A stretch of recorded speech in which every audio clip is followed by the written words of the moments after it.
A little prince was always together with his best friend, Pengums. They supported each other through hard times, an inseparable pair. Their battles grew fiercer, and more Pokemon joined their cause.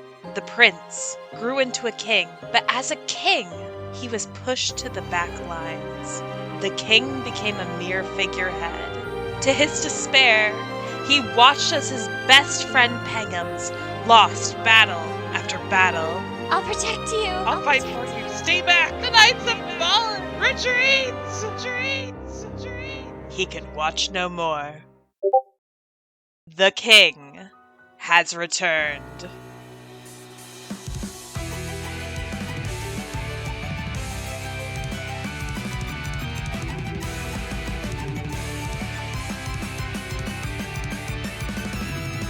Pengums, coach of the King's Court, has won every match since he brought his signature partner Empoleon back onto his team. And for good reason. Pengums has a disruptive team that excels at countering week-to-week strategies. Morgrem can use status moves with priority thanks to its prankster ability, setting screens to cut damage or having speed with paralysis. Golduck suppresses weather conditions with its ability Cloud9, bad news for Torkoal, and Galarian Weezing suppresses abilities altogether with its neutralizing gas. The baby version of my own Weirdeer, Stantler, can cut the opponent's attack with its Intimidate ability and prevent the opponent from using specific moves, like Trick Room with Imprison. Thwackey can overwrite terrain with Grass Terrain, and Mousehold can redirect attacks which threaten Pengum's offensive threats. Pengum's biggest offensive threat, Annihilate, boasts strong coverage with its Ghost and Fighting typing, along with its signature move, Rage Fist, which powers up every time it's hit. It's often run alongside Mousehold, who can use Beat Up and give the Angry Ghost 4 stacks of rage. Corviknight and Weavile help cover Annihilate's weaknesses, threatening the Psychic and Fairy types who are super effective into the monkey. Weavile also brings a bit of utility with moves like Fake Out, Snarl, and Knockoff, while Corviknight can be an absolute tank with its 10 resistances. And then, of course, there's the King, with excellent defensive typing and a threatening special attack stat. Empoleon rounds out the team after its brief absence at the start of the season. Despite having nearly exclusively physically attacking threats, Pengum's Pokemon are extremely resistant to having their attack cut thanks to punishing abilities like Defiant and Mirror Armor, which would only make his Pokemon stronger if I try to lower their stats. With how many disruptive supporting Pokemon Pengums has, it's difficult to make a single surefire plan against him. Adaptation is essential, and a massive weak point of mine. Over-prepping only hurt me last week, so it's time for a different approach. I've lost one set, so let's relax, take a breath, and focus on getting a sense for the game itself. Rather than over-prepping, we're working off of vibes. I didn't calculate as much as I usually do, and I didn't have as much time to think through a large number of situations either. My goal this week is to sharpen my instincts and get good! This week, rather than tailoring individual Pokemon against specific threats, we have a stupid, overarching plan. Unga Bunga! Unga Bunga! Everyone fears them. Everyone prepares for them only to be caught by Scyther or Meowstic unprepared. But rarely do I bring them out as my main strategy. Lilligant and Torkoal! If I learned anything last week, it's that I need to get back to basics. I need to remind myself of why I drafted this team to begin with. Because I love Hatterene and Lilligant, and my bias knows no bounds. Torkoal is strong as hell, but slow. But he can set the sun. In Sun, Lilligant is speedy as hell, and can make her partner go first with the move after you. Slowboy go fast and murder! Unga bunga, unga bunga, whee! Last week marked the last time anyone could trade Pokemon on their team, and since Toxtricity was contributing nothing to the Giglets, I made the ultimate choice. Since week 1, I found it difficult to find a Pokemon who contributes something new to the team, while still synergizing with the others. And after combing through the options, I finally found a candidate. Unfortunately, it's my least favorite Pokemon. But sometimes, you gotta make sacrifices for the greater Unga Bunga, the hideous, terrifying fish with lips, Bruxish. My team had a distinct lack of water types and a terrible weakness to fire, so I needed something to resist that. Bruxish also has a strong signature ability, Dazzling, Ironically, it does the exact same thing as my most favorite Pokemon of all time, Serena. Dazzling prevents priority attacks. Fake out locking down your Pokemon? Use Dazzling! Shadow Sneak killing a tree at low HP? Use Dazzling! Prankster Thunderwave? Dazzling. I hate the fish, but the fish is useful, so like it or not, she's here to stay. Bruxish's addition to the team creates a funny little rock-paper-scissors situation between our teams. Unga Bunga is strong into Pengum's core team, but Weezing and Golduck hard counter it by preventing the sun from going up. Bruxish can take care of those two with the silly Trick Room strategy, but is pretty weak into Pengum's core. Let the mind games begin! There are other Pokemon here to support Lilligant and Torkoal, I guess. Pachirisu, who can redirect attacks, Goodra, who can keep the turtle healthy, Hatterene with Trick Room to make Slowboy go fast in a different way, but who cares? We're going Unga Bunga, baby! Here I am facing Pengums in the middle of his Return of the King arc with 2 brain cells and a fish, and I couldn't be happier. Let's destroy this wannabe protagonist, shall we? Unga Bunga! There's no king! Pengums did bring both Golduck and Weezing, though. I don't like that. I do want to start by leading with Unga Bunga and see if I can vibe it out. Even though there's 2 Pokemon that it would be bad into, it's still my core strategy and I want to give it a go. I debate a bit on who to bring in the back, but I decide that it's good to have Bruxish to switch in case Pengums tries to Thunderwave or Fake Out me.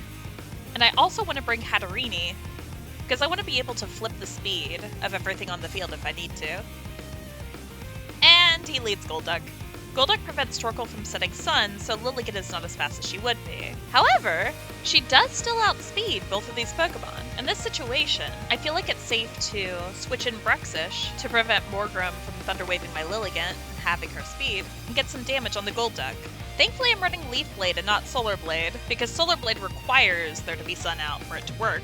And I kinda expected he would probably bring either Weezing or Golduck. Golduck goes before my Lilligant. I really should have spotted it right here, but that means Golduck is holding a Choice Scarf, an item that increases its speed at the cost of it only being able to click one move. Also, because Golduck teared into Psychic, Leaf Blade doesn't one-shot him. I did not clock that Golduck was faster than me, so instead of clicking Protect on Lilligant, I click After You. Huh? Aw, shit.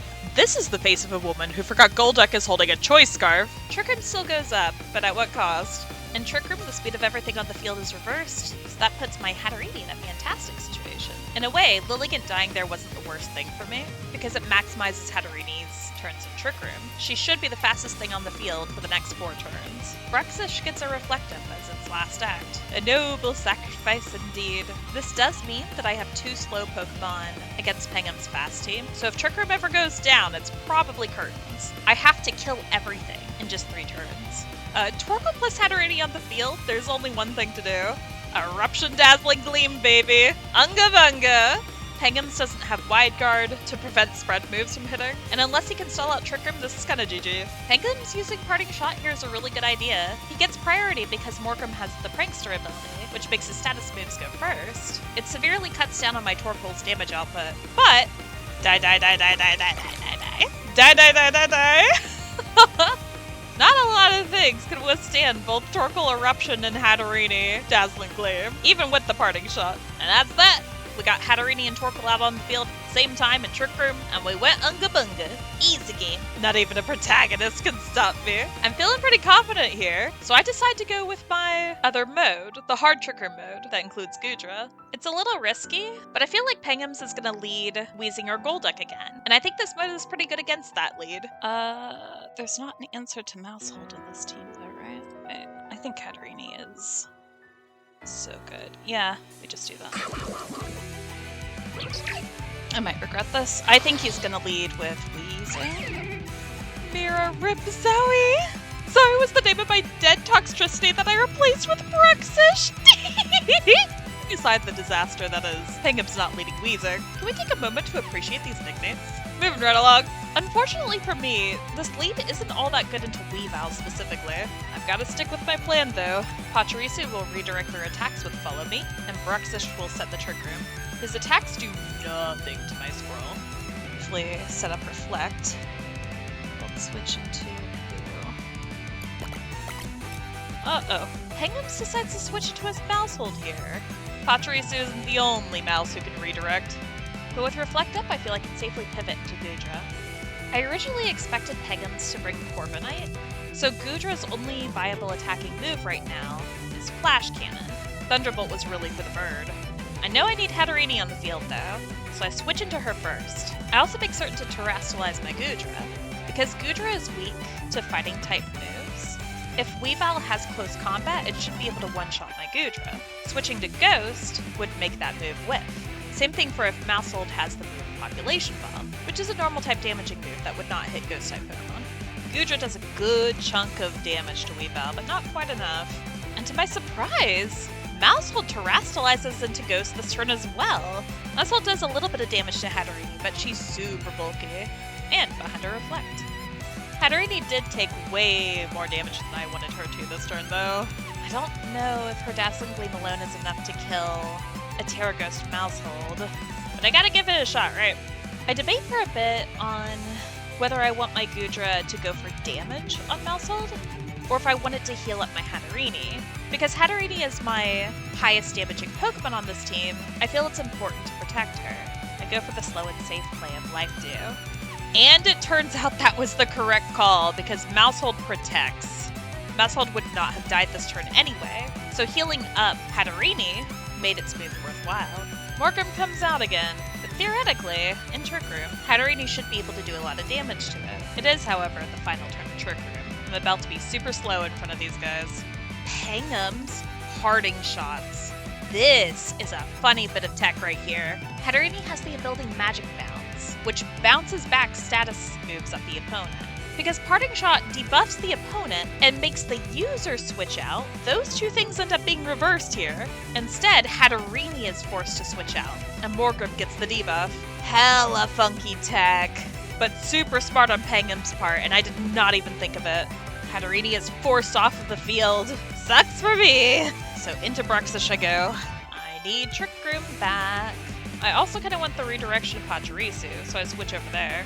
Turns out that was a good call. The Terra Blast into my Terra Ghost Gudra would have done a ton of damage. Pachirisu eats the hit, and Trick Room goes up. Now, I know that Maushold has Encore, so if I leave Bruxish on the field and Maushold clicks Encore, then Bruxish will be forced to use Trick Room again. That's dangerous. I need to switch it out. I need Hatterene back on the field, and she eats a double up. That may have cost me the game right there. Hatterene was my most valuable piece in this matchup. Because I built my Bruxish bulky, my biggest damager right now is Gudra, and Gudra only has neutral damage with Flash Cannon. I go for the damage with Gudra and Encore the Maushold, in the hopes that knowing what it will click will help me in future turns. Annihilate comes out, and it's threatening a lot of damage. This is not good. Even in Trick Room, this is a bad situation. My Gudra will go first, but it doesn't threaten as much damage as Torkoal would have in this situation. I can feel myself panicking. I know I need to go for damage with Gudra, but instead of going for that damage, I click Life Dew. Pachirisu is not as valuable as Gudra, so the double up here really hurts. I should have clicked Follow Me. Oh, this is bad. I'm panicking, I'm playing bad, I'm falling apart. So the best that I can do is redirect attacks with Pachirisu here. Psychic Things doesn't do nearly as much damage as I need it to in this situation, though. And Bruxish goes down. I really should have brought Torkoal instead of Gudra. Pengums beat me on leads, and Pengums beat me in play. He's gonna pop out Galarian Weezing. I can feel it. I thought he was going to pop out Galarian Weezing that last game, and then he didn't. Ah! So I'm gonna go with my Unga Bunga mode, and we're gonna send it. He's gonna... Yep, I fucking knew it. Put out stupid fucking... Okay, yep. I should outspeed. This is the face of a woman who forgot Golduck was holding a choice scarf. Again! I lock in the Unga Bunga option, but this is not the time to go Unga Bunga. Eruption is a move that scales with how much HP the user has, and because Golduck went first, Torkoal's HP was cut significantly. Fuck! What? He's faster? Eruption does absolutely nothing, and I'm left with two halves of a Pokemon. This is the most disastrous a turn one could have gone. I I had to Leaf Blade with Lilligant there. Golduck didn't even tear a Psychic this time, so it would have one-shot the stupid duck. Left on the back foot in Game 3 is not where you want to be. I decide to reposition, switch to Brexish, protect with Lilligant.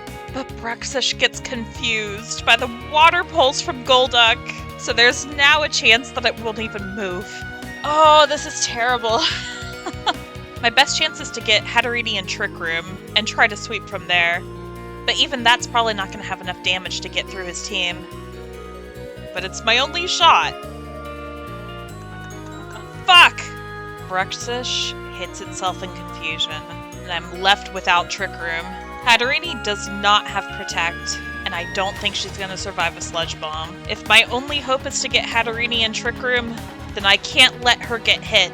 And for that cause, like with Toxtricity before him, I must make the ultimate choice. This time, not with a Pokemon that I view as a worthless pawn, but with the very heart of my team. I choose to sacrifice Torkoal. In my attempts to crush this protagonist, I have lost what I love most. Trick Room finally goes up, but I've done basically nothing to his team. Once again, I'm panicking. And I'm not known to make great decisions when I'm panicking. We're in Trick Room with Hatterene, but without Torkoal. And despite the tiny bit of damage I get with Dazzling Gleam, both my Pokemon go down. No matter what I do, that's game. I know I went into this with 2 brain cells and a fish, but I didn't expect my 2 brain cells to be my downfall. Oh, man. No. Sometimes you want to go Unga Bunga, and it's really not the time to go Unga Bunga. Hello. Hello. Good game. Good. I genuinely thought I was gonna get 0-2'd. You led the correct things into what I brought. I know the modes, I have the things to counter the modes. I was very close to trading away Morgrem, but like a week ago, I saw a video that was like, hey, if you use Parting Shot on a Magic Bounce Hatterene, the Hatterene has to leave. And I was like, that is so funny, I have to use that. I prepped so hard for Weavile Wheezing. I did Weavile Wheezing too much, I can't do them again. Yeah, Scarf Golduck was my secret plan this game. I was terrified of Torkoal, so that's why I had a specific Pokemon. Like, if you didn't bring Lilligant Torkoal, Golduck was never going in, but because you did, I led with Golduck twice. You sure did. Very good games. Very good games. Go kick ass. I'm at peace with this loss. I understand what I'm lacking now. I need to hone my sense for the game itself, sure, but I also need to activate more than 2 brain cells. There's got to be a balance between overthinking and Unga Bunga. I just need to find it. Despite winning my first 3 sets, my losses have dropped me from the top of the rankings. Since I'm going up against 2 of the most feared teams in the league the next 2 weeks, there's a real chance I don't make finals. I have a lot of ground to make up, but my hardest fights are ahead of me. These are dark times for the gaslighting Giglets. Next week, I'm playing against my beloved Mooney, a dear friend who's new to this format, but is being coached by a proper VGC player. I am terrified. A loss to her would be devastating, but I've recentered myself. The next time I Unga Bunga, it will be with purpose.